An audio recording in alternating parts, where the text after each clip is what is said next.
So I'm glad to be here with you this morning. I'm going to do something that some of you might find a little boring if you've already been exposed to that material. That's an introduction to machine learning. So machine learning is quite broad. I try to focus on what I feel is really essential, the core that kind of binds all of this together. Maybe beyond the specific algorithms. So I won't go into much details into specific algorithms, but I try to cover more principles. And I do that in a way to give you more of an intuitive feeling than a formal, very formal mathematical presentation of those concepts. Although there be a couple of formulas, but okay. So let me start with a very, very brief historical perspective on what machine learning is. So historically, machine learning was born from that very ambitious goal of creating an artificial intelligence. At that time, that was called, research on that was called cybernetics, I think. So as some of you might have noticed, I'm already half cyborg. That's happened like 3 weeks ago, and apparently I still have to do that for another 3 weeks with a bad experiment on Montreal pavements. But that's about it. So the founding project that's often thought of being the founder for this field is Frank Rosenblatt, who invented an algorithm, the perceptron, in 1957. That was the first artificial neuron that learned from examples. Okay, and historically, there's been two opposed approaches to artificial intelligence. One is the neuroscience is inspired, and that's what we're talking about here, where we have these neural nets that are learning from examples used for artificial perception. And the other is what we call classical symbolic artificial intelligence, which primary focus was on logical reasoning capabilities. So what characterized that is that there was no learning initially. Okay, it was mostly humans coding rules, and it had a poor handling of uncertainty. So now over time this kind of got fixed. From that field we can trace back the event of Bayes nets, which are probabilistic forms of reasoning, and that got merged into basically what we now call machine learning. But what we can say from today is that learning probabilistic models and probabilistic models largely won this kind of battle, and machine learning has now is now pervasive in all walks or most walks of artificial intelligence, I'd say. Okay. The view of artificial intelligence in the 60s, we could summarize it like this. There was a computer science where artificial intelligence, which was largely symbolic, and neuroscience, inspired by the brain. And at the interface between the two, we had artificial neural networks. Okay. If I was to draw my current view of the founding disciplines of what is machine learning, you still have these two. Now, in the middle, this has a little bit split between artificial neural networks, which are more on the artificial intelligence side, and computational neuroscience, which try to simulate more of the real networks. But now we found that a lot of what's been discovered had already been formalized in a nice mathematical way in statistics. And there's also been a lot of influence from physics, and most specifically at the interface of statistical physics. That's why you sometimes hear about energy functions and Boltzmann machines and these things from statistical physics, related to statistical physics, and information theory, and optimization and control. And at the interface of all this, you have this field that's machine learning. Okay. So that's a very exciting field, right? It has all these influences. Okay, that's my partial view. Now I'm going to try to answer what is machine learning, not from a historical perspective, but a kind of a little bit of crazy user's perspective. Okay, and here I'll take on the user's perspective and the hypnotized user's perspective. So what I say is machine learning is really a scientific field, but really it's witchcraft. Believe me, it's witchcraft. It researches fundamental principles, but what they really do is potions, you know. And it develops magical algorithms, believe me, it's spells to invoke, capable of leveraging collected data to automatically produce accurate predictive functions applicable to similar data in the future. Wow. Okay, so that's a crazy user perspective. You're happy with that? So from that the question, given this, what is the key ingredient to machine learning, according to you? Oh, I heard it. Thank you. Data. Yes, that's what gets into the cauldron, the magical cauldron, right? And data is collected from nature or from industrial processes. It comes in many forms and many formats.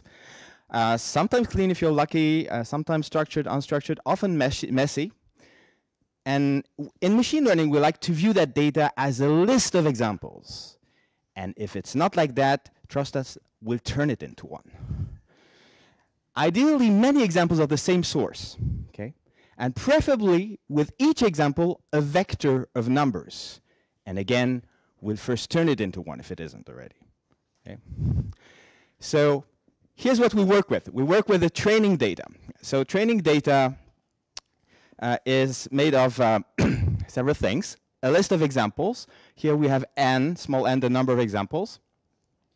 And each example here, that's a case of supervised learning, I'll get back to that, is a pair of input and target. Input is what we observe. Here it's really visual images. And target is what we'd like to predict, right? Remember, we're building this crystal ball automatically. Same for a cat, same for a horse. Okay, and that's our training data set, okay? Call it dn here because it has n examples. So we first turn it into a nice data matrix, okay? That's the role of pre-processing or feature extraction, where we'll represent, each row will now be a vector. So there's part of that vector that corresponds to the input image, and another little part here that corresponds to the target that we want to predict. Here it's a two-class problem, it's a classification problem, horse versus cat.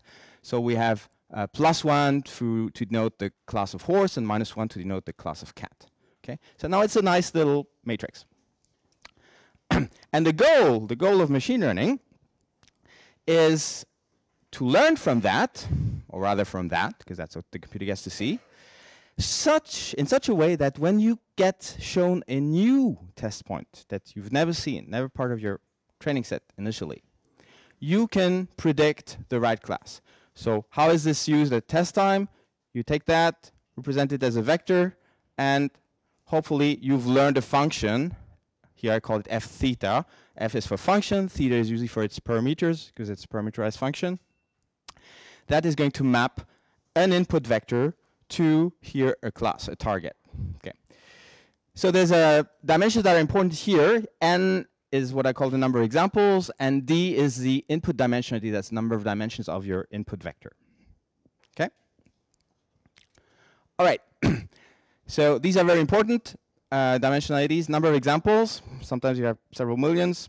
Input dimensionality, D, between 100,000, sometimes more. And the target dimensionality. Here if for classification classes, it's the number of classes that's relevant. So data will often be in a matrix n times d+1 or n times d+m. Okay? So that's easy.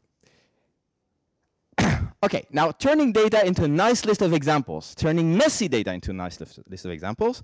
That's more my practical slide. So if you're ever in a situation where you have this wonderfully over-engineered database that you need to extract some data to learn something on, okay? And it looks a little bit like that. So it's kind of a hopeless situation. Really, that's the realm of data plumbing, okay? So you can have your favorite data plumber. There's a name for that. It's data plumbing, okay? And turn it into a nice little list of examples like that, okay? So if you ever in a situation where you have to do that, try to get someone else to do it. Okay. But if you can't, or if you have to guide that person, there's two questions that you should really be asking yourself, because it's really not trivial to turn this into that. Okay. The key question that you need to ask yourself is to decide what an example should be. And there's a question regarding the input, and the input is, ask yourself, what is all the potentially relevant information that you will have at your disposal about a case when you will have to make a prediction about it at test time for the future cases. No, you have a test case. What is all the information that's available at that time? Okay, that should be your inputs for your examples. And for target, the important question, target is what you want to predict, is can you get your hands on many such examples that are actually labeled with prediction targets? Okay, not always the case. Okay, now the second part, so that's how to turn our thing into a list of examples. The second part is turning an example into a vector. Okay, so there we can use what we call raw input representation. Here's an example of a bitmap image of a digit. So it's a list of grayscale values, light values, between 0 and 255. So it's naturally a vector. It's probably already like that, or something close to that when it's stored in a computer. Similarly here for a sound file, okay, a sound file, you can extract the the magnitude here at every time step. Or we can use some preprocessed representation. Here's an example of a spectrogram of that sound file. Okay, so that will give you another vector. Here's an example of how we could represent a small sentence. The cat jumped.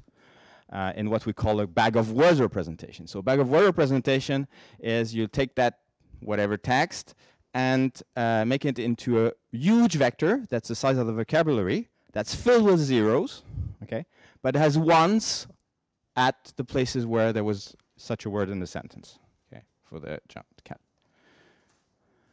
Or you can use hand-engineered features or handcrafted features, in which case you have some way to extract some features that you think are relevant using some prior knowledge, and you build your vector as a list of such features. Okay? Oh, sorry. So far, so good? So far, so good. So here's this view. We have this data set that we now have into a nice matrix, okay? N examples, each input has d dimension. Here in this example we have 5 dimensions, so each x has 5 components. Target, the label y, here it's 1 or 0. We decided to use 1 or 0 rather than 1 plus 1. So each example, each row is a d plus 1 dimensional vector here. Okay, input plus target. And that's one way to view your data. Another very interesting way is to view it as points in a high dimensional vector space. So that's an equivalent view concept of that same data matrix, right? So here we've colored the points according to our target label, 0, 1. And each point is in a small d dimensional space, right? Each input is a point in a d dimensional vector space. So this is your data. This is another view of your data. Of course, we can't display d dimension or even imagine them in our head, but conceptually, we can think that we're dealing with points in the d-dimensional space. Okay, we can plot 2. That's nice. 2 or 3, or a little more. So that's an important view because it gives us a lot of intuition about some algorithms. Okay, so this geometric view of the data and of the problems. So here's an example of a nearest neighbor classifier. So nearest neighbor classifier is very simple. We have our training data set here, the blue and red points in our input space. And we're shown a new test point. Remember, the goal is to predict for a new test point. So what is the nearest neighbor algorithm? Okay, very simple. For test point x, here in green, find the nearest neighbor of x among the training set. That would be that guy, according to some distance measure. So that's to be specified. and simply predict that X is the same class as its neighbor. We'll predict blue class. Okay. One of the simplest algorithm based on this geometric view of things. Okay. Now, machine learning is traditionally viewed as different sets of tasks. Okay. Okay. We have supervised learning and unsupervised learning and reinforcement learning. Okay. So supervised learning, and there's also this thing called semi-supervised learning, which is a kind of a improvement on supervised learning, let's call it this way. The goal is to predict a target Y from input X. So we have an explicit target. Whereas in unsupervised learning, we have no explicit prediction target. That's the key difference. And reinforcement learning, I won't cover it at all here. It's a more general framework and more complicated, more sophisticated, say, that can use all of this to good effect. So the most classical tasks in supervised learning are called classification and regression. Classification is when Y, the prediction target we want to predict, represents a category or class, and regression is when Y is a real number. So in classification, we'll further distinguish between binary classification, where you have to discriminate between two classes, just two classes. So often the class labels will be represented either as -1, +1, or 0, 1. And the multi-class case, in which your class label might be between 1 and m, because you have m classes, or 0 and m-1. Okay, and we have regression, where we predict a single real number or several real numbers, multiple regression. And in supervised learning, I mean, I'd say the mother of all unsupervised learning problems, or maybe of all machine learning problems, would be probability density estimation, where we want to model the probability of a distribution X. That's very hard, but if we can do that, we can do a lot of other things. Or discovering underlying structure of data, so that would be clustering in groups, dimensionality reduction, and unsupervised representational learning that you'll hear a lot about in this summer school. So this is it. So, this supervised learning is sometimes called predictive modeling, and unsupervised learning descriptive modeling. Okay, now in learning there is typically two phases. There is what we call the training phase, where we learn a predictive function f theta by optimizing it so that it predicts well on the training set. Okay. And there is using for prediction, where we can use the f theta on new test inputs that were not part of the training set. So the goal of learning is not to learn perfectly, memorize the training set. That's not our goal. The goal is, what's important is the ability to generalize well on new future cases, on new test cases. So as I said in the beginning, I suppose that a lot of what I presented so far is pretty basic. It'll get a little bit more involved in a while, but it's probably things that you're familiar with already, but it's good to set things. So here's an example of 1D regression. Here we have our inputs. That's going to be 1D, so it's just a scalar real value. And targets, that's another scalar real value. So we're given, so the first step is to collect some training data. So we find some training data. So that's a set of data that associates to a number of input locations. Here, a target value, okay? Target or label value. So that's our training set here for 1D regression problem, okay? Basically, it's all these 1, 2, 3, 4, 5 examples of input target pairs. Second, we learn a function that's from this data that's going to predict input to target. So the input to target mapping, learn that function. And third, once we've learned the function, well, usually we can, it's called f theta. Usually we can get rid of the training points, right? Don't need them anymore. We have a function. We learn based on them. It summarizes all the knowledge, all the relevant knowledge, all the knowledge that we deemed relevant about it. And now we can use it. So that first phase was the training. Now we can use that learned function on new inputs. That's going to be our test points, our new cases in the field. So these are new points that were not necessarily probably not part of the training data, and that we can now use our function. Whoops, sorry. Oh, that's going to be long. Oh no, that's okay. Hey, you got the idea. Not get back to that. So here's a way to picture what's happening, how we're going to learn that function. We have our training set here. And the function, we can represent it as being trained such that when we give it inputs from the training set, it's going to map that input to some output, f of x. And that output is going to be compared with the target, the prediction target in the training set.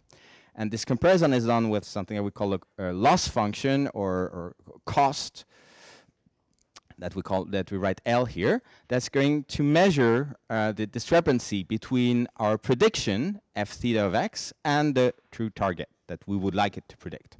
And learning will find the function or adapt its parameters in such a way that this is minimized. Okay? So now, a machine learning algorithm, and you can view almost all machine learning algorithms this way, they typically compose of the following three elements.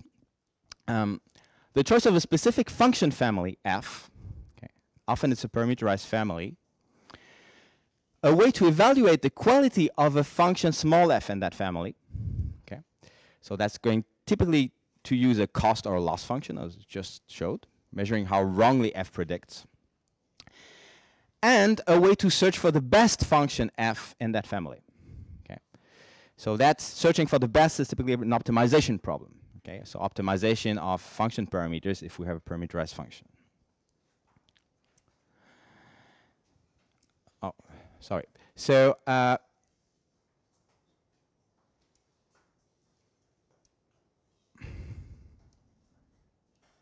okay. Sorry, I use the keys. That works better. Okay, so this I want to get back to. I'm going in turn look at these two aspects, how to evaluate the quality of a function and search for the best function. And then I'll spend a serious amount of time on specifying the function family f. Okay, so evaluating the quality and searching for the best function. So when we evaluate a predictor, a function f, okay, the performance is often evaluated using several different evaluation metrics. And that's important. Among those evaluation metrics, there are often the true quantities of interest, and these are often ultimately expressed in dollars saved or number of lives saved or this kind of quantity of real-world interest when using the predictor inside the more complicated system in which it's designed to work. So that's what we'd ideally want to optimize, right? Okay, not always easy. There's a standard evaluation metrics in the specific field. If you're working in machine translation, for instance, there's a blue scores that may or may not be super accurate for other purposes, but it's standard in the field, so you have to compare to it. There's things like misclassification error rate for a classifier, so that's a much lower thing, but you have other choices like precision recall or f-score, okay, how to evaluate a classifier. And then there's this other thing, that's the loss that you're actually optimizing, okay, by the machine learning algorithm, which may often be very different from all the above. Okay. I'll give a short example in a minute. So here are the standard loss functions for the tasks that I just described, the most important tasks for density estimation. F will represent the probability density function, or sometimes a probability mass function. And then the loss that we'll use is negative log likelihood loss. So that's simply taking minus the log of f and minimizing that. That's one way. Okay. For regression tasks, that's probably the easiest and the simplest. The squared error loss is simply taking the difference between your prediction target, y, your label y, and your whatever your function predicted to the square, to the power of 2. Okay. So the further your prediction is from y, the more you pay as a cost. And for classification tasks, remember we map our input, our d-dimensional input vector to a class number. Well, the misclassification error rate, misclassification error loss, is you pay 1 if your predictor, f of x, didn't predict the correct class. Okay. And you pay 0 otherwise. That's easy. Okay, now here's a detail. For classification tasks, this simple misclassification error loss, okay, well, it's not super usable. Actually, it's hard to optimize directly because first, if you try to find a gradient, you have a gradient of 0 everywhere. And even if you think of linear classifiers, it's actually an NP-hard problem if it's not linearly separable. So such a simple thing, right? Okay, can't optimize. So what we do is we must use a surrogate loss. So that's not necessarily the real thing that we want, right? But it's something that's hopefully correlated to what we want. So here's some further distinctions. Maybe I won't spend too much time on that. Again, there's a distinction between binary classifier and multi-class classifier, depending on how you represent your classes. And then there's a distinction between probabilistic classifiers and non-probabilistic classifiers. So for a binary classifier that's probabilistic, usually we'll use a binary cross-entropy loss. That's the formula is given here. And that's nice when it's a probabilistic classifier, but that's what I mean by probabilistic binary classifier is what you actually get as an output function is G here. That gives you the probability for class 0, for class 1. Probability that your label is 1, given your input. Okay, and probably that is the other class is 1 minus G. Right? And then the decision function, the f, actually if you wanted to compute this misclassification error loss, you can get from G by simply looking, is the probability of having class 1 greater than 0.5, right? So that's indicator of G of x greater than 0.5. Is that clear? Yeah, question? Okay, now if we look at binary classifiers, not all binary classifiers are probabilistic. One notable example is, for instance, the support vector machine. It's not a probabilistic classifier, at least not initially in its initial formulation. So here what you get is not a probability. G doesn't give you a probability for class 1. It gives you a kind of score, a real valued score, right? And the score for the other class is the negation of it. Okay. And what's used in SVMs is the hinge loss. So it's a little different here. The rectifier of sorts. And similarly for multi-class classifiers, well, you have the probabilistic classifier case and you have the non-probabilistic classifier case where multi-class margin loss, that's generalization of the hinge loss.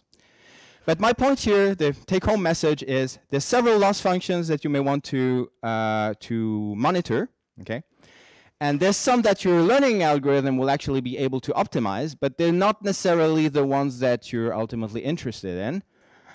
Maybe not even shortly interested, and the ones that you're really ultimately interested in is probably dollars or number of lives saved. Okay. So the better, closer you can optimize that, the better. Okay, now I get into expected risk versus empirical risk. So from now on, we'll suppose that our examples that we get in our training set are drawn identically and independently and identically distributed from an unknown true distribution, P of x, y.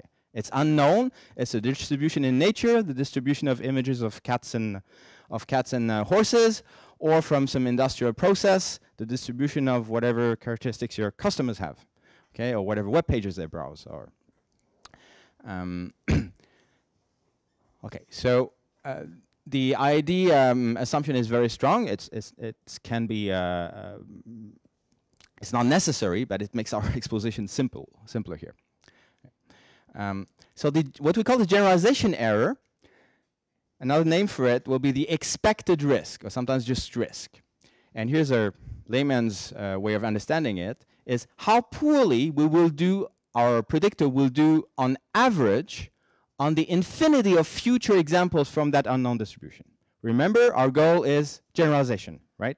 So as all the future examples, the infinity of future examples drawn from that same distribution, how poorly are we going to do on them? And so that's expressed like this. This risk of a predictor function f is going to be the expectation for over x and y's drawn from the probability distribution P, of this loss, discrepancy between our prediction and the true label, the true target. Okay? Generalization error, expected risk. Okay. Now there's another notion that's highly rated, that's empirical risk. Empirical risk will be the average loss on a finite data set. Okay. So in layman terms, that's how poorly we're doing on average. So it's not an expectation, it's an average. That's closely related, but not exactly the same. So how poorly we're doing on average on this finite data set. So that's the difference. Here we have a finite data set. Here it's over the distribution, or another way to say it is over all the infinite number of examples that you get in the future. So here it's just simply an average over of the loss over a given data set. Any questions? Okay. Expected risk, empirical risk. Now there's a big principle. That's the principle of empirical risk minimization. So the examples here, again, are supposed to draw from our unknown true distribution. And we'd love to find a predictor that minimizes the generalization error. Okay, that's our goal, is to generalize well. So we'd like to find a function, our predictor, that minimizes the generalization error, that minimizes the expected risk. But we can't even compute that expected risk. Remember, it's an expectation over an unknown distribution. We can't compute it exactly. Okay. So we can do something that's kind of closer to it. It's use the empirical risk.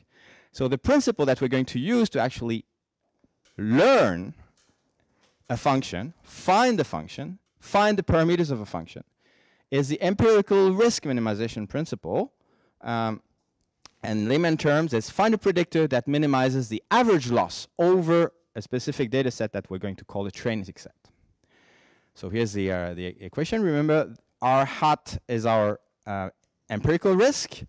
So we're going to search for the function small f in our family of function that's going to minimize the empirical risk over the training set. So that's the function that is going to make the smallest number of errors in average on the training set. Okay? And that's what we call f hat of d train. Okay? So that's the optimal function when that's doing the least errors on the training set. So that's the training phase in machine learning. Okay. Now, once we have found a predictor by training it, we will also want to evaluate how good it is, right? So the problem and how good it is, again, it's the generalization error that we'd like to have. Okay, so we can't compute, again, the expected risk of a function f. Okay, but our empirical risk here of f over a set d is a good estimate. We say it's an unbiased estimate of f, of the generalization error of the expected risk. Empirical risk over d, good estimate of expected risk. Okay, but the conditions for that, provided d was not used to find or choose f in any way. Okay, otherwise our estimate would be biased. So we can't be using the training set here to estimate how well a function that was trained on the training set does. And provide also d, our set that we use here, is large enough. Otherwise, the estimate will be too noisy. Okay, and drawn from P, obviously. So the logical conclusion of that is that we must keep a separate test set that's different from the training set to properly estimate the generalization error of f of d train. Okay, so here's a very imprecise approximate.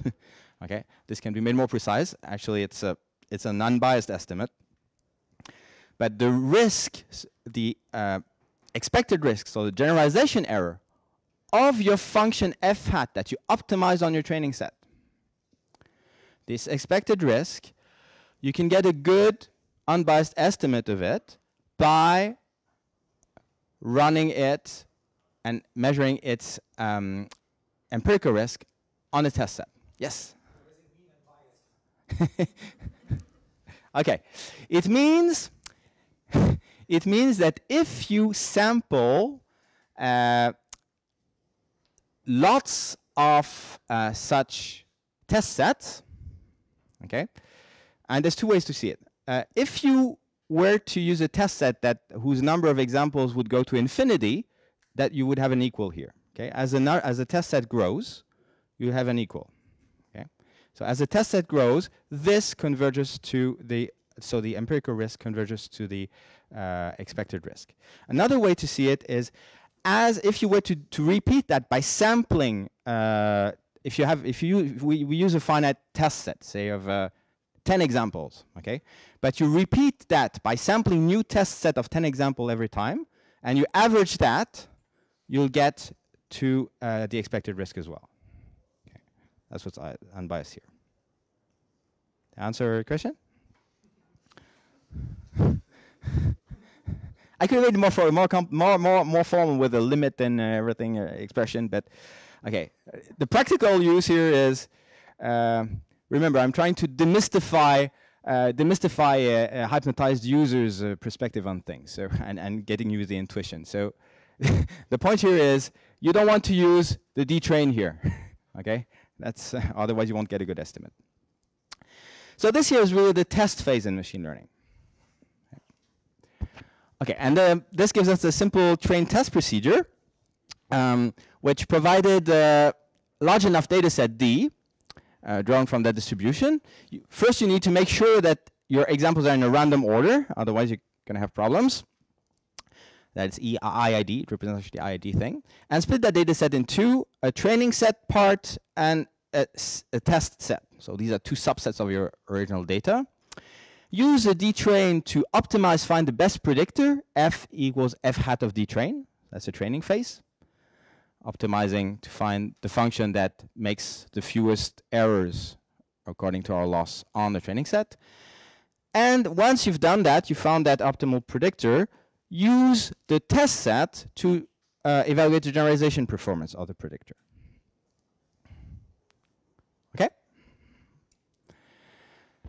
Now I'm coming to what is probably the most important, what I view the most important aspect of that unites all machine learning and of this presentation is how to choose a specific function family F. Okay, remember that was our third point. We had three things. We needed a way to evaluate a predictor function. We needed a way to find the best predictor function among a family, but we haven't talked about family yet. Okay, so how to choose a specific function family F? How to do that? First, let me give you. First, let me ask you a question. Okay, what is the simplest predictor f theta of x that you can think of? Okay, I heard linear, I heard constant. So the simplest is really constant, right? Constant predictor. So I call this family f const. Constant predictor is a predictor that always gives you the same answer regardless of x. Okay, it's always going to answer b. Right? So it is a parameterized function family. It has a parameter. It's what constant should it answer. You can learn that parameter, right? You can learn it. So, so if you have a classification problem, say, what should a constant? What would the optimal constant predictor be? What should it answer? The majority class. Which class appears more often in your training set, right? That's the predictor which is going to make the fewest errors on your training set among that family. Okay. So that's a constant predictor. If we have a regression problem, what should be the constant predictor? The average of the targets of all your training set points, right? Average of the targets of labels. Okay, so we have this family. It's a pretty small family. We have a slightly bigger family that I also heard. That's I'd call F linear. It's actually a slight abuse because I also include the affine in there. I often put them together, linear and affine. To call linear is usually affine. Affine predictor. So in one dimension, there would be a function f that computes w times x plus b. So x is a scalar. You multiply it by some weight w and add this bias b. Okay, and the parameters of that function family are w and b. W is the same dimension as your input, and b are real. So in d dimension, you have a dot product here. Okay, so the constant is included in that family, right? If you put w to 0, you get the constant predictor. So slightly bigger than that? Logic, follow the logic. Polynomial, thank you. Okay, so linear is a special case of a polynomial predictor. Polynomial predictor of degree p. Okay, here I write it in one dimension, so you still have your b. Your x is just a scalar, and you have all these parameters, a1, a2, a3, that are the coefficients with the exponent of x. Okay, so here, how many scalars do I have in one dimension in the parameters? P plus 1, okay? Here, how many I had? I had just 2, right? W and B in the one dimension. Now, if you move to 2 dimensions, okay, give me an order of the number of parameters.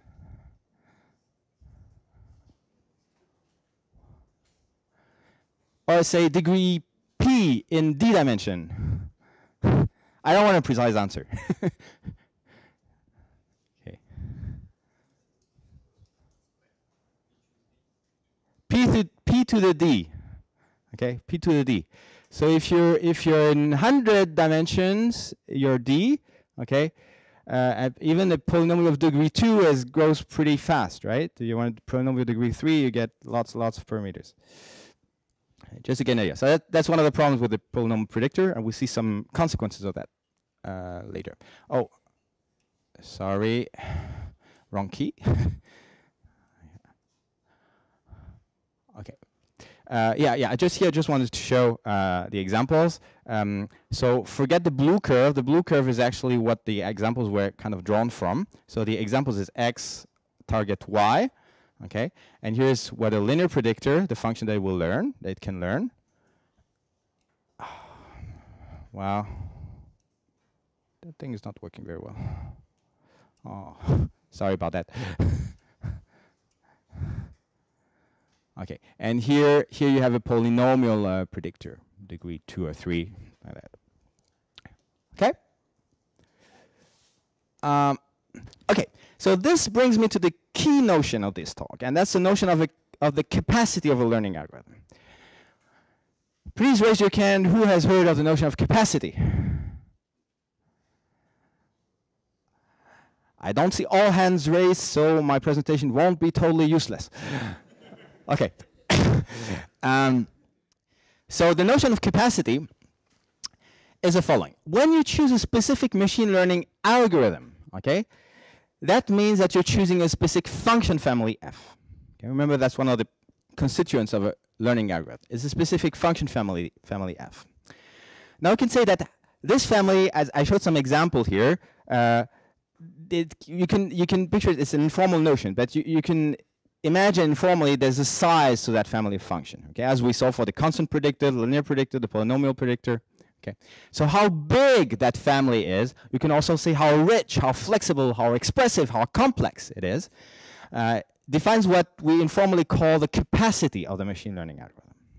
Okay, so here in our example, the capacity of a polynomial of degree 3 predictor would be greater, larger than the capacity of a linear predictor. Okay.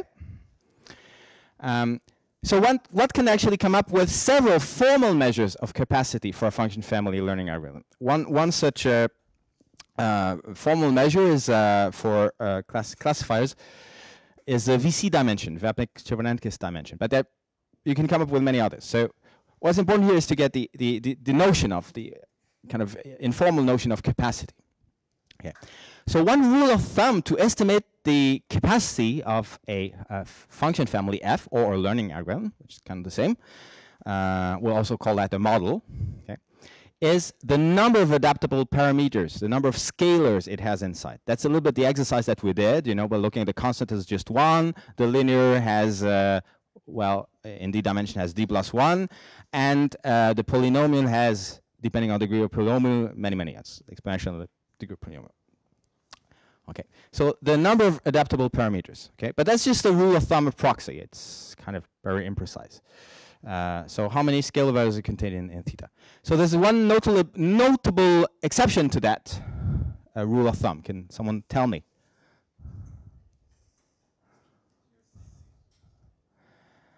I wouldn't say nearest neighbors. So in my view, nearest neighbors has many, many parameters because its parameters are the training set. Right? That's what it learns, that is what it needs to make a prediction. The whole training set. So it has many.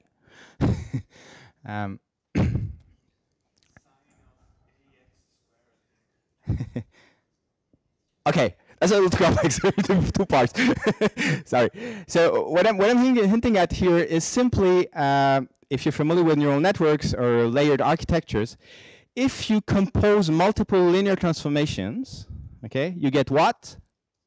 A linear transformation. So if I take 1,000 matrices, okay, and multiply them together, and that's my composition, I have 1,000 times more parameter, but it's still a linear model, okay? So I haven't increased that.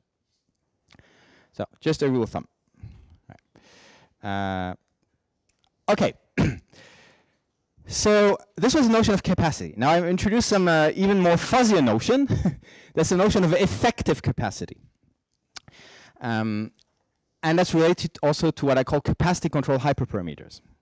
So we had this notion of capacity. That's the size, if we want, of our function family f. But the effective capacity of machine learning is controlled by some couple of other things. So there's a choice of machine learning algorithm or that essentially determines the big family, big F. Okay. But there's other things. There's hyperparameters that further specify F. So a simple example in what we saw is the degree P of a polynomial, right? We said we have a family that's the polynomials. Okay, fine. But when you haven't specified the degree yet, right? So you can specify the degree of the polynomial, okay? That will further restrict your effective your function family f. Okay. Similarly, if you use support vector machines, the choice of the kernel can further specify the family f. Or in a neural network, that will be in the number of layers, the architecture, the number of neurons, etc. That will specify the function family. So far, so good? Yeah. There's other things. There's what we call hyperparameters for regularization schemes, regularization hyperparameters. So I give a couple of examples here. You can imagine, say, a linear classifier or a polynomial classifier or a neural network, okay? But you can add some constraint on its weights. Say the norm of the weights is no bigger than 3. Okay? Well, if you do that, you've effectively restricted the set of parameters that the thing can use. So you've restricted your function family, right? So often it's not phrased as a constraint on the norm, but rather a penalty on the norm. But that's equivalent. If you're penalizing the norm, it's equivalent to putting a constraint on the norm. Right. So that gives you, if you take linear regression and you add that kind of a constraint or penalty, that gives you ridge regression. Okay, and neural networks, that's called weight decay. Has everybody heard about weight decay? Yeah. Okay. So we're in neural network decade. Sometimes, often, well, I say in some cases, these trade-off will try to favor some values of parameters versus others, and this can be linked to Bayesian prior parameters. Okay, so that can also be the strength of that Bayesian prior, or that Bayesian prior itself, can also be seen as a regularization scheme. There's other kind of more recent and strange regularization schemes like noise injection. Okay, you can control the degree of noise where you inject the noise, etc.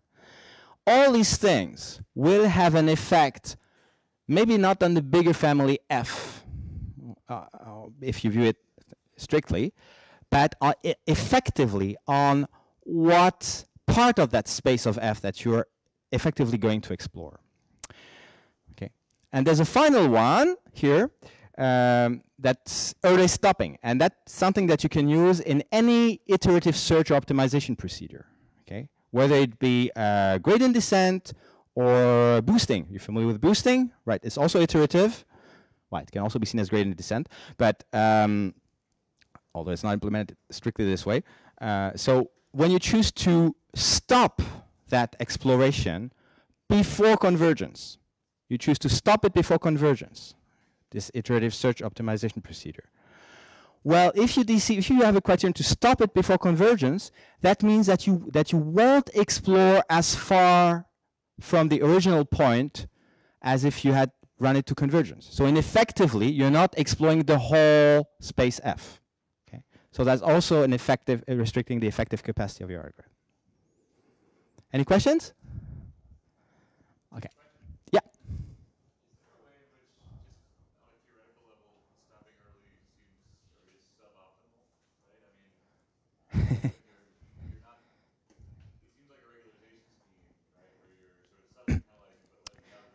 So all regularization schemes are suboptimal if your goal is to find a minimum on your training set. But that's not your goal. Your goal is to find the best generalization. That's why we have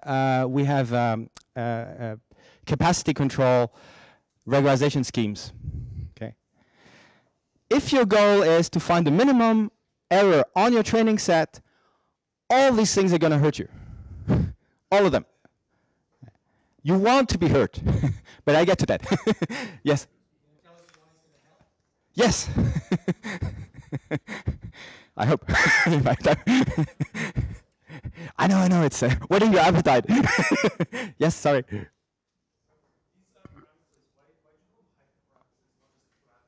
Okay, that's that's my next slide. Wonderful.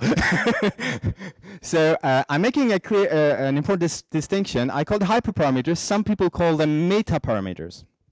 Okay, that's to distinguish them from parameters. And parameters are what is being optimized on the training set by your optimizer or your learning algorithm. Okay, so take the example of the polynomial classifier, which isn't there. Okay. Okay, still take that one. Okay, the polynomial classifier, you're going to learn the coefficients of your polynomial. Let's call them W and B. Okay, to make it simple. You're going to learn those. The algorithm is going to optimize those on the training set. Okay, it's going to find the values of those parameters such that your model makes the fewest error on the training set. But there's things that you fixed ahead of time before that training. And that would be the degree of your polynomial. Okay, so the degree of your polynomial is a parameter that you fix ahead of time for your learning algorithm. That's what we call a hyperparameter. That's to be distinguished from the parameters of the model that the algorithm is actually going to learn. Okay, so these specify the family of function. These allow you to specify which function in the family you're going to choose. Okay, so this distinction is very important. This specify the family of the function, big F. These are the parameters of the small f that's part of big F. Yes?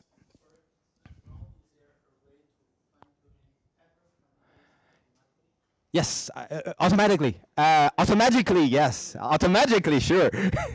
I'll get to that a little bit. I'll give the high-level principle, and maybe I'll hint to some hopeful future directions. Okay, so just quickly here, just to give a set of examples, some of you may be familiar with this. I picked a couple of very popular learning algorithms. So for classifiers more specifically. So there's algorithms for classification. So one of the simple, that's a linear classifier, is logistic regression. Okay, and the other is a linear SVM. These are two linear classifiers. Okay, they don't optimize the same function exactly. Okay, none of them optimize the misclassification loss. You remember why? Because we can't. Okay, so so they use a slightly different proxy. Both. That's a probabilistic classifier. That's a non-probabilistic classifier. And the linear SVM has a hyperparameter. If you use the package, you may have encountered a C, an annoying C. Okay, and it learns W and B. Okay. Similarly, for logistic regression, if you add a regularizer, because I want to put it in par with linear SVM, then you have the strength of this regularizer to set ahead of time before training it with a training set. Similarly, if you have kernel support vector machines, then you still have that C, but you have other hyperparameters. That's the choice of your kernel and the parameters hidden inside your kernel. So for popular kernels like the RBF or Gaussian kernel, It's the sigma, the width of the Gaussians. For polynomial kernel, it's the degree of the polynomial. Okay.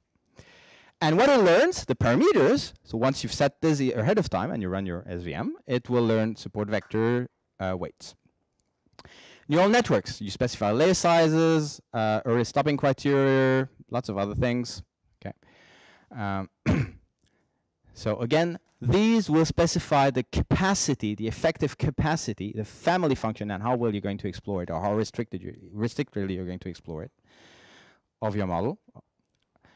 And what you get after training it on the training set is the weights in the weight matrices. Decision tree, the primary capacity control parameter is the depth of the tree. And in k-nearest neighbor, basically you have two. You have k. K is an essential hyperparameter, and the choice of the metric that you're using. Okay. And what it learns, I answered that question before. In my view, it learns parameters. It memorizes the training set. That's its parameters. Okay, that's what is needed. That's what it requires to make a decision. Okay. So, tuning the capacity. How do you tune that capacity? So we have this notion of capacity. We have ways to control it. We have all this lever to control it. So how do we make it best optimal, right? So it must be optimally tuned to ensure good generalization, okay? And that's done by tuning all these levers. So by choosing the right algorithm, or one amongst several, and choosing its right hyperparameters, okay? And the goal of that is to avoid underfitting and overfitting, okay? So here's again our simple example. See, we have these points here. It's a regression problem, okay? So we have x here, that's our input, and y, that's what we want the predictor to predict. Examples in the training set, that are the black dots. And basically, those black dots were drawn with a little noise from that blue curve. So that blue curve with a little noise is essentially that distribution from, well, in this case, it's not nature, it's artificial, but that's the unknown distribution, right? That's famous unknown distribution. Okay, now we know it because it's an artificial experiment, but usually we don't. So it's just to show where they actually come from. Okay. Now, if we fit a linear predictor to that, okay? We're going to fit that little line here. Okay, so you can see the error that it's making on the training set. So what is the error on the training set? We have a regression problem, so it's squared error. So the squared error is really distance here, how far for each training point we are from the projection on the red line. So it's these distances squared. The sum of all these distances squared, or the average of all these distances squared. Right? That's our training error. That's our actually that's going to be our empirical risk on the training set. Okay. And you can have an idea of the generalization error. The generalization error, well, that would be if we drew other points from that same distribution, how far the red line would be. You see, in this here, it would be pretty far. So here it's a linear classifier. It's pretty low capacity. So we have a phenomenon that's underfitting. The function we chose, the function of family, is not flexible enough to adapt optimally to the training data. Okay. Here's what you'd get if you take a higher degree polynomial. That would be like, I don't know, degree 15, something like that. Okay. Take a polynomial of degree 15. What do you see here? Well, you see it learned a function in red that passes through all the training points. Wonderful, you may think. That means that you have zero training error, right? It learned the training set by heart, perfectly, okay? But how well is it going to do on new points, on new examples? Okay, if you draw new examples from the blue curve, well, if you draw some around here, it's going to predict something that's pretty far off, okay? So here, that's the phenomenon of overfitting. You've chosen too high a capacity. Your function is too flexible. It learns very well on training set, but generalizes very poorly. Okay? Now, what would be the optimal capacity? So that would be maybe a polynomial of degree 3, say. 2, 3. So that would give you this red curve. So you see, it doesn't do a perfect job at learning the training set. It's not passing through all the training points. The training error is not 0. But it will generalize well if you look how far the red curve here is from the blue one. Okay, there's nowhere it's super far. Okay, so that would be the optimal capacity. Again, here's an example to choose what? To choose the degree of a polynomial. That's a hyperparameter that controls the family of function effectively, what degree polynomial, and that controls the capacity. Okay. And the home message here is that the performance on the training set here, okay, so the performance on the data that you've learned, chosen your function on, learned its parameters on, is not a good estimate of generalization. Here it's 0. It says, okay, I'm perfect. I learned that training set perfectly. Very bad generalization. Okay, that's overfitting. Any questions? All right. Oh, here's quickly another example in classification.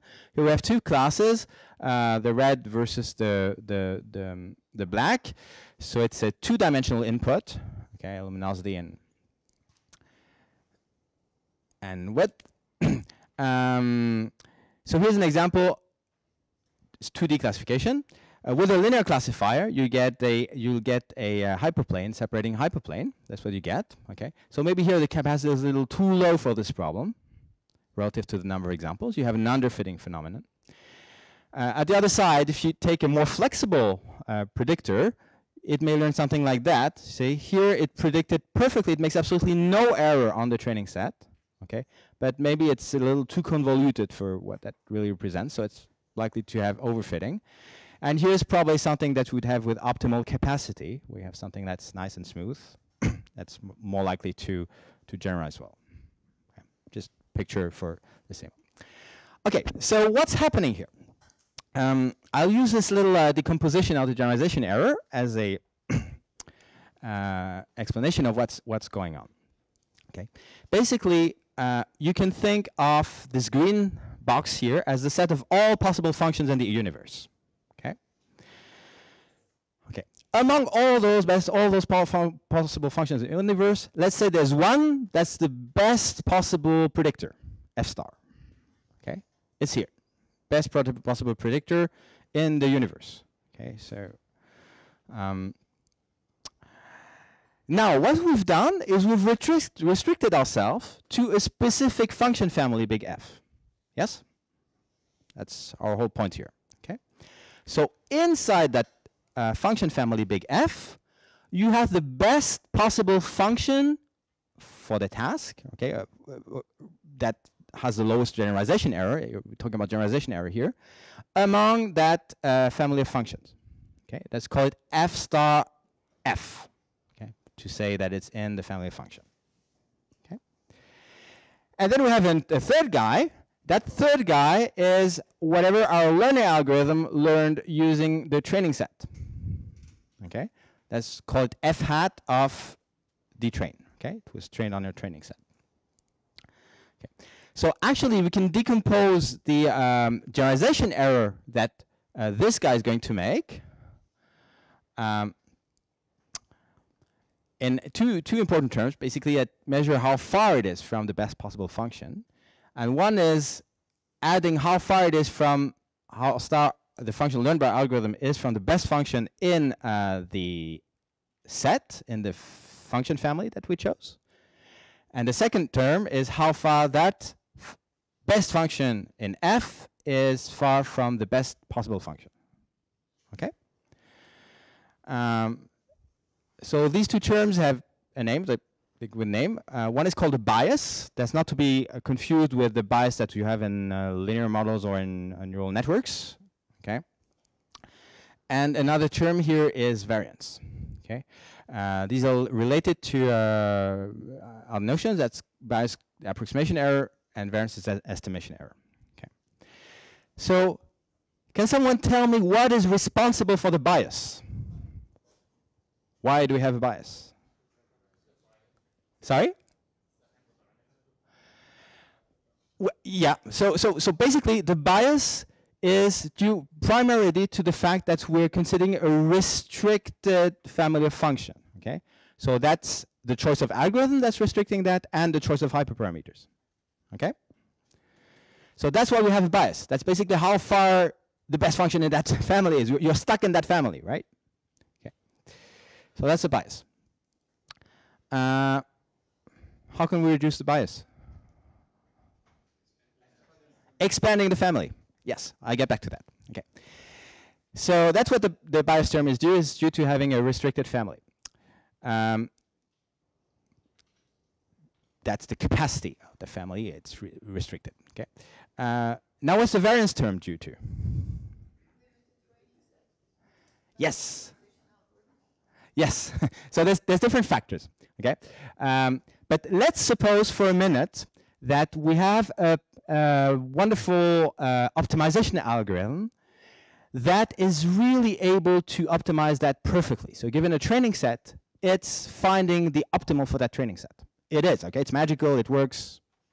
No training, no optimization, hyperparameters, no learning rate to tune, nothing. Okay, it works, it finds it. So then, there's still a remaining source of variability. What is it? Yeah, so these two are related. It's this, the fact that we have a limited, a finite training set, okay? And the variance is really that if you were to sample, if you were to, I mean, you got that training set from the true nature distribution, but who could have gotten others, right? You could have gotten other training sets. Actually, you have a distribution of training sets. If you take a training set of size n, okay, you have a whole distribution of training sets of size n that you could have gotten. And for each of these training set 1, training set 2, training set 3, well, your super optimal for that training set will be at some slightly different place in there, okay? So that's responsible for the variance here, okay? Right. So now we have the bias variance dilemma, okay? So as you answered rightly, if we want to reduce the bias, we can simply choose a larger family, right? Then we'll be closer. So we'll increase the capacity. Choosing a richer family will increase the capacity. So, but that's what that's going to do is it's going to decrease the bias, sure, but it's also going to increase the variance. Okay. So just to understand, I mean, informed way to understand why. Richer family means more parameters to tune, but you still have the same number of training examples, okay? So your estimate of the parameter is going to be even more noisy. Okay. You can do the other way around. You can reduce the capacity, take a smaller function family, okay? In which case, your variance will decrease, okay? I mean, if you take the constant predictor, the variance is going to be pretty low because it's pretty easy to estimate an average using a couple of points, right? The variance is going to be pretty low, but the bias is going to be huge. Okay. So we have to find an optimal compromise between the bias and variance. That's called the bias variance dilemma, what I showed, and the bias variance trade-off, trading one for the other.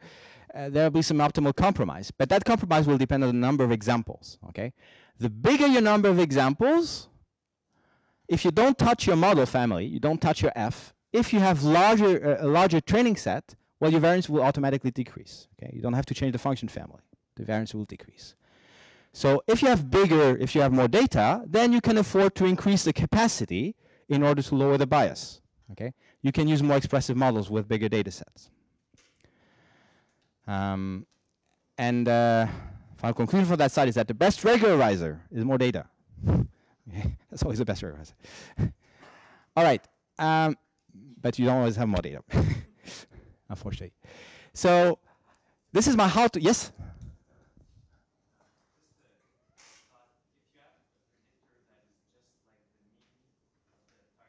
Yes. That's what, yeah, exactly. I get that example. Oh, you have very small capacity. So that case will be, you can view this image here. You have a tiny, tiny, tiny little family F. Okay, it has just one parameter in it. It's very smallish. Tiny family F. So that means that the variance is going to be very small, but the bias is usually going to be super high, unless your true best function is also constant, okay? It could be the optimal in some specific cases. Okay, so that's what's happening here. Yes, you're going to have a very small capacity, thus small variance and a high bias. Yeah. No. It depends on the size of family. The capacity is the size of family function. Okay, predicting the mean. I mean, the mean is just one parameter. Okay, it's a constant predictor. It has very small capacity. So very few parameters to adapt. That means that it will have very low variance. Okay, it won't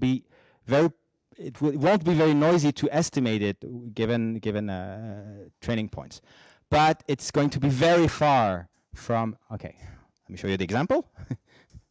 I didn't show it in here, but I could have. Okay, constant predictor here would be a straight line.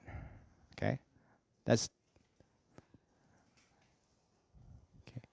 The variance will be low, but the bias, how far it is from, how far that family of function is from containing the actual true function, is very high. Okay. Sorry. Okay, so model selection, this is my how-to slide. How to do it. Remember initially we split our data set between train and test set. Now we're going to split it in 3. So that's supposing you have plenty of data. Okay, if not, this gets more complicated. I won't get into it. But suppose we'll split it into 3 data sets. What we call a training set, a validation set, and a test set. So we split our test set and validation and train. Okay. And then here is the super generic meta algorithm for model selection. So for selecting your family of function, okay, your F, that includes selecting the actual learning algorithm. Okay, is it a polynomial? Is it linear? Is it a kernel support vector machine? Is it whatever? Your machine learning algorithm, and its hyperparameters. So it's set of hyperparameter, call it lambda. So what you can do, that's a principal algorithm, okay? It's not practical for that. You can choose for each considered model. So that includes, you put all in a bag, okay? Support vector machine, linear, kernel, all kinds of kernels, neural networks, decision trees. Put them all in a bag, all of them, okay? They're all in that bag. You're going to loop over them here in that loop.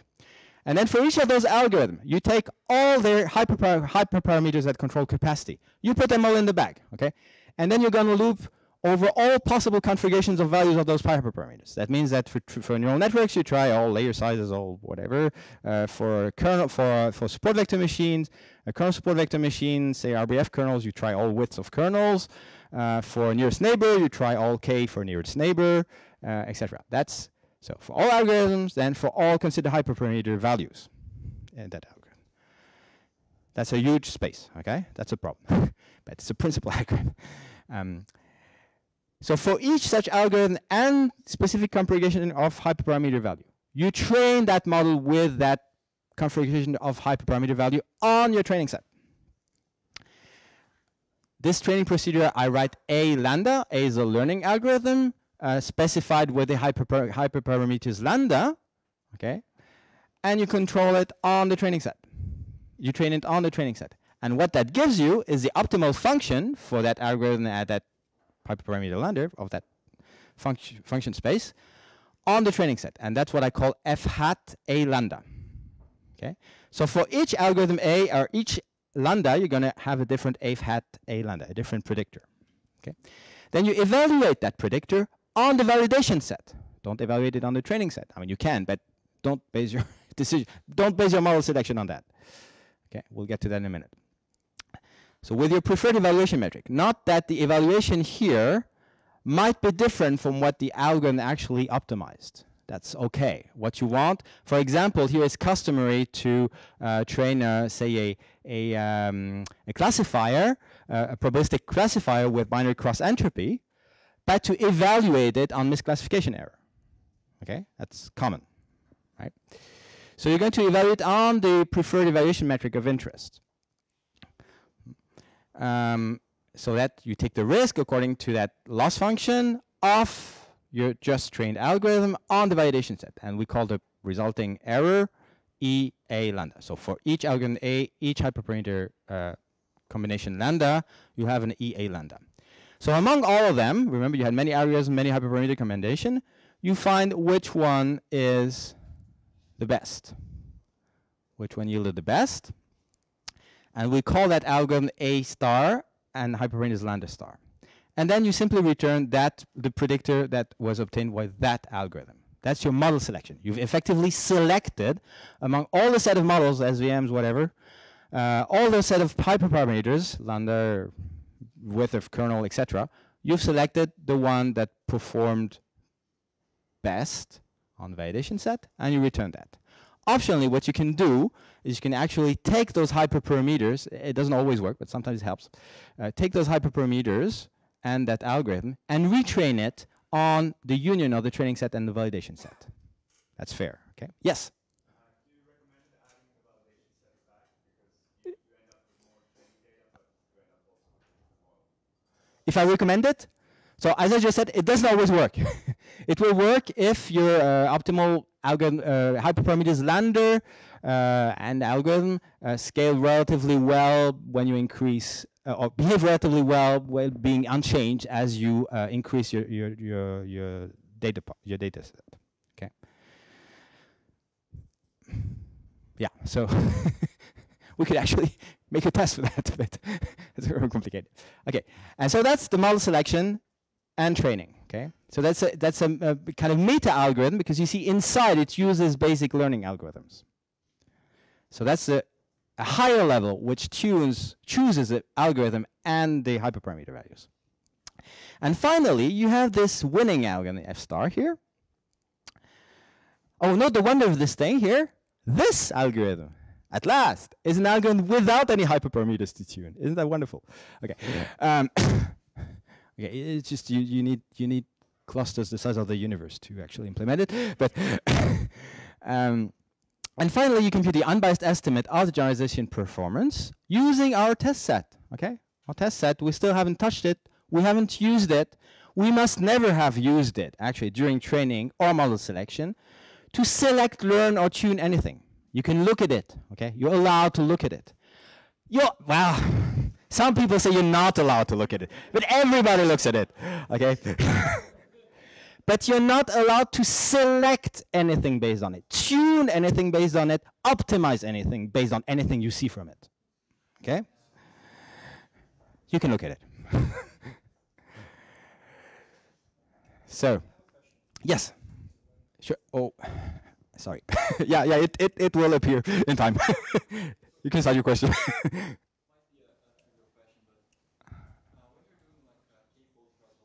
Yes.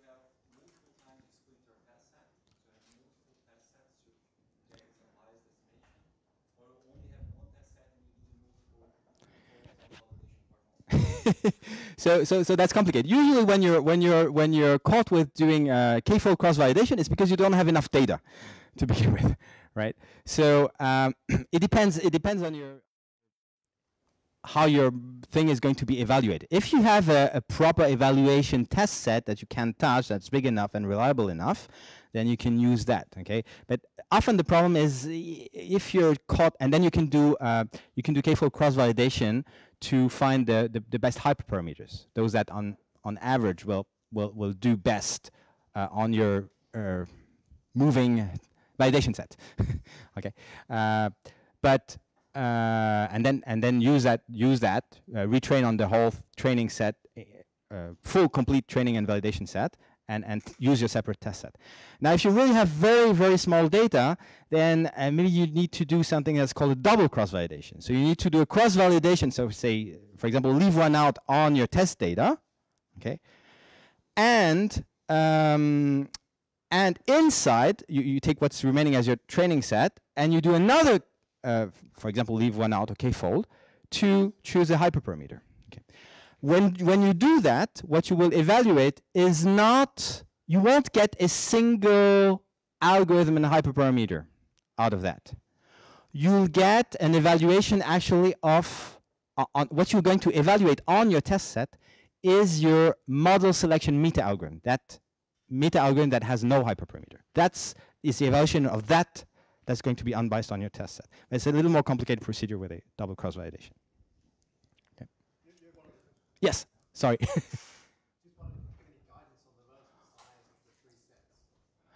No. Sorry, the bigger the better. I don't know. It's customary to take like 1/10 for training set for a test set, 1/10 and a validation set that's about the same size and training set. But really, again, it's a trade-off, right? If you put more examples in your test set, your evaluation of your generalization error will be less noisy, okay? But you have fewer examples to train it on. So, yeah. So you do have parameters in the model selection algorithm, right? Which is the size of the validation set to they are.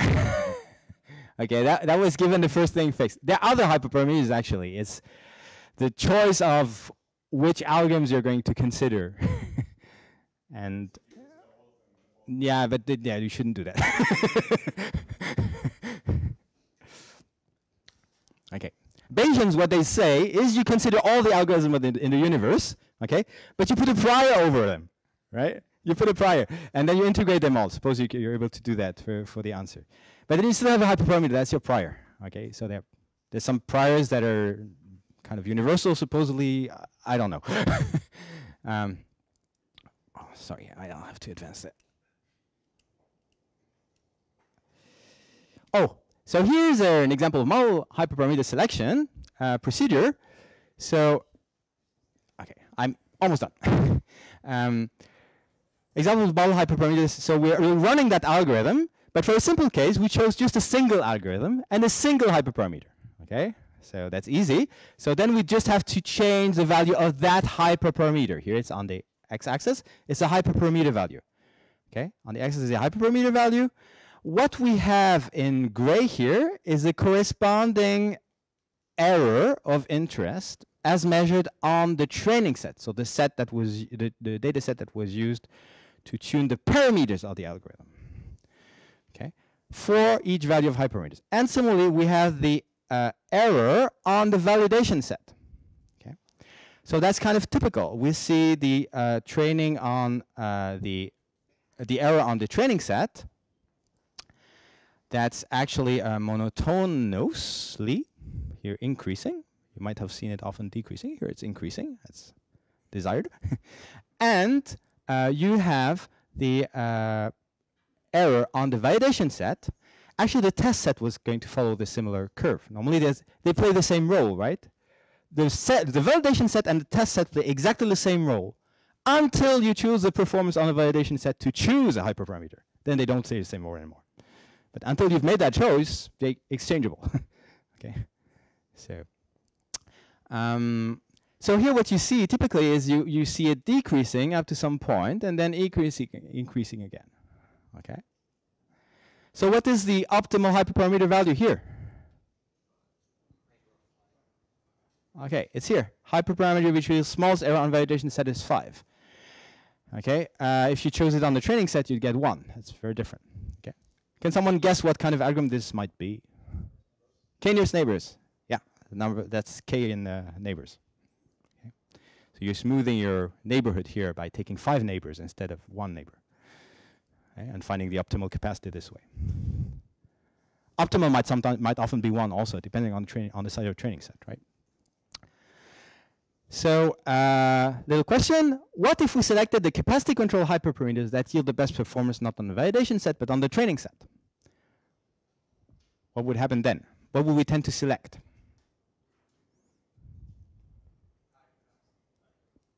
We would select the hyperparameters that choose the highest capacity, because that's what will allow the training algorithm to make the smallest errors on the training set.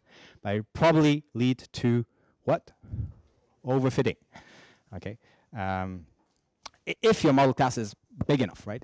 If you're within something that's ready to constrain, maybe not. But okay, let's skip that. That's not useless. Here, just mention that there are ensemble methods. Ensemble methods combine multiple predictors to good effect. So you train multiple predictors, and you can combine them. So there's bagging. Bagging averages many high variance predictors. Okay, so by averaging many high variance predictors, you actually decrease the variance. Okay? So one example, one very successful example of this is you've maybe heard. That's one very successful algorithm. That's random decision forests. Random decision forests, they're forests, right? They average trees. They average deep trees.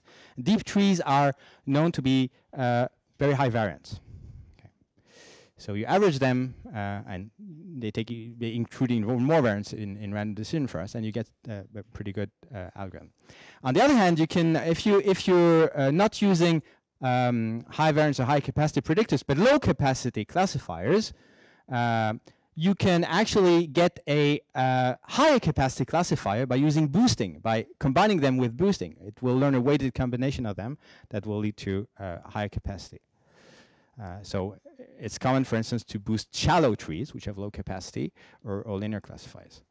Here's just a view of bagging on a regression problem. If you see all the little gray lines, these are all the lines that you get if you resample your training set by bootstrapping. Okay, and if you average them all together, well, you get that red line that has lower variance. Okay, I'll skip that.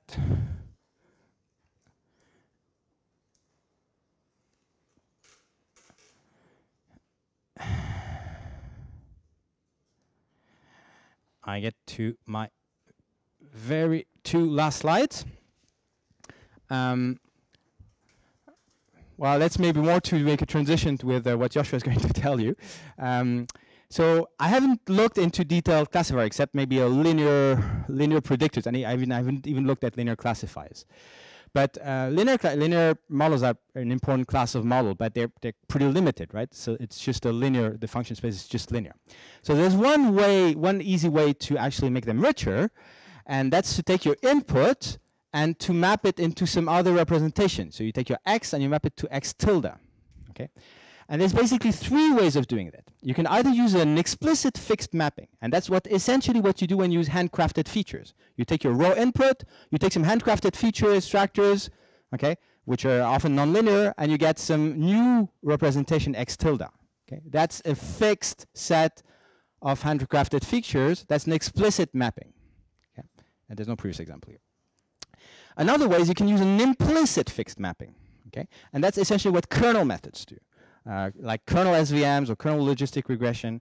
They take your input, they map it implicitly into some high-dimensional feature representation and do a linear classifier or linear model there.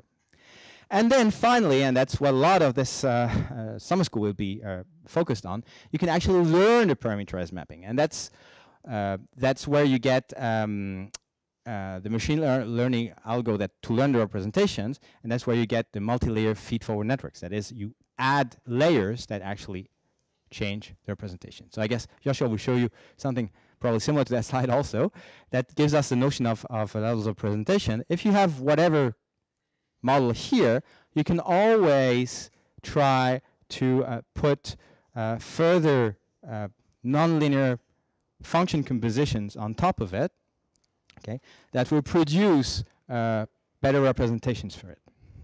Okay, so that's it for me.